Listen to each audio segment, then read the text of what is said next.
In today's episode, Autumn asks, how do you approach conversations with clients who are resistant to AI due to ethical and moral impacts, not only due to some that do use it as a human replacement, but also the ecological impacts? Okay, so there's a few different things here. From an ecological impact, there's been a number of very good papers recently, most notably from Google, about the actual impact of prompts. Now, granted, Google stuff is about their systems. They don't have visibility into other people's systems. They don't know what Meta does or how XAI works or any of those things, but they report on their own. And in their 2025 sustainability report, they cited that 64% of their power is carbon-free energy. This is for all their data centers, not just AI. So about 2/3 of their power is carbon-free energy, and they've increased their freshwater reclamation from 18% to 66%, which means that when they take a gallon of water out of a river to cool their data centers, they put 2/3 of a gallon back in.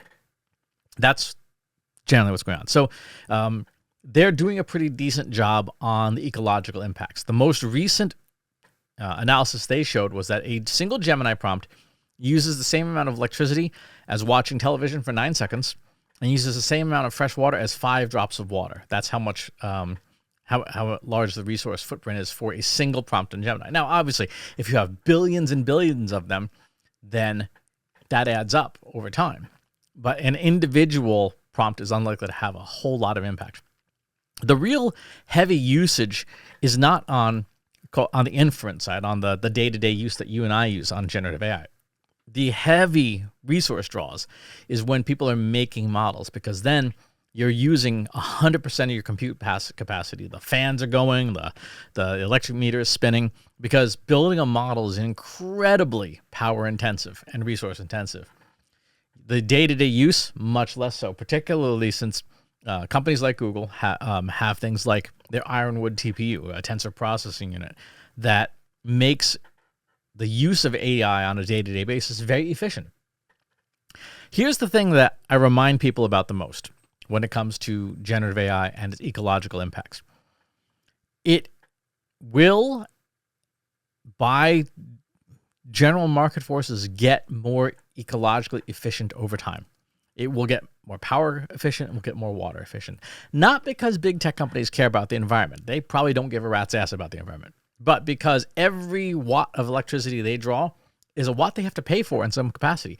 It is against their financial interests to make AI inefficient. Right? It is very much aligned with their financial interests to make AI as efficient as possible, to spend as little money on resources as possible, so that they can pocket more money as profit margin. Right? So when we talk about alignment with things like environmental goals, conservation of power and water is in their best interests because it cuts down their bills. And so, I mean, I have absolutely no doubt in my mind that if conservation of power and water worked against their financial interests, they'd be like, burning down rainforests just for fun. But the market alignment is one where efficiency is profitability.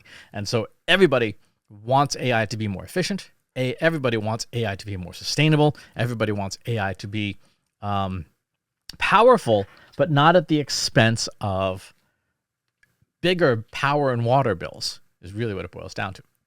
So that's how I talk about this with clients, for anyone who has issues about the sustainability, the ecological impacts. It does have impact. Like, make no mistake about it. It does have impact. But market forces and the ever reliable, dependable, guaranteed base human nature, including things like greed, works in favor of sustainability because it means spending less money. We can talk about all the other ethical and moral issues another time, but that's the way I approach the conversation now. The other thing, and this kind of gets into like, what ifs or me toos and stuff like that, but there are many other activities and things that people do at scale that are way worse for the environment, like eating a hamburger.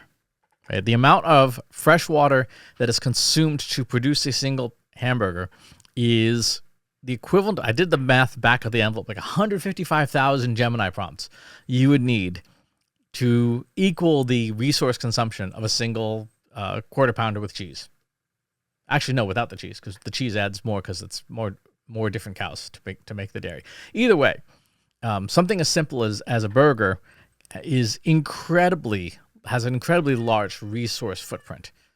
That, again, is not to say that AI doesn't have impact. It does. Right? It would be intellectually dishonest to say that it doesn't. But there's also other things that we do that have far greater impact by our actions individually. If you, it's kind of like in terms of budgeting water and power, if you stopped eating burgers, I don't know if you're a big burger person or not, you could basically use an infinite amount of AI. You could use as much AI as you could possibly want, and you would never even come close to approximating a burger a day in terms of its impact. So, good question. Thanks for the question. Talk to you on the next one. If you enjoyed this video, please hit the like button. Subscribe to my channel if you haven't already. And if you want to know when new videos are available, hit the bell button to be notified as soon as new content is live.